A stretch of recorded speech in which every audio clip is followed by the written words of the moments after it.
আসসালামু আলাইকুম রহমতুল্লাহ। আপনি চাকরির পাশাপাশি বা বিভিন্ন ব্যবসার পাশাপাশি আপনি চাইলে দেশি মুরগি পালন করতে পারেন। এই যে আমার এটা হচ্ছে যে আপনার দেশি মুরগির একটা ফার্ম। মাশাআল্লাহ আমার এখানে মোটামুটি অনেক মুরগি আছে। এই যে এখানে দেখা যাচ্ছে, এই যে এগুলা সব দেশি মুরগি। এখানে বৃষ্টি দিলে থাকে। এটাও একটা ঘর, এটাও আর এই জায়গায় হচ্ছে ঘাস মুরগি। আমি মুরগিকে একদম সতেজভাবে পালন করার চেষ্টা করি।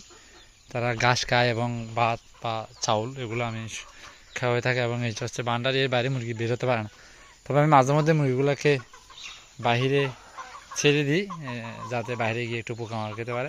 তবে বাইরে ছাড়ি না। এই যে দেখা যাচ্ছে এখানে মাশাআল্লাহ সবগুলো দেশি মুরগি। এগুলো আসলে স্থানীয় বাজারে সব সময় দাম পাওয়া যায়। এই যে এগুলো ব্যাপক চাহিদা। এগুলো প্রতিটা গ্রামের মধ্যে এই মুরগির চাহিদা থাকে। এই যে এখানেও কিছুদিন পর আবার ঢুকানো হবে। মোটামুটি শেড আছে, এটা দরজা দিয়ে ঢুকে আমি। আপনারা যে কোনো ফার্মের পাশাপাশি দেশি মুরগি পালন করলে কিন্তু একটা বেনিফিট পাওয়া যায় আর কি। সবাই দোয়া করবেন। আসসালামু আলাইকুম রহমতুল্লাহ।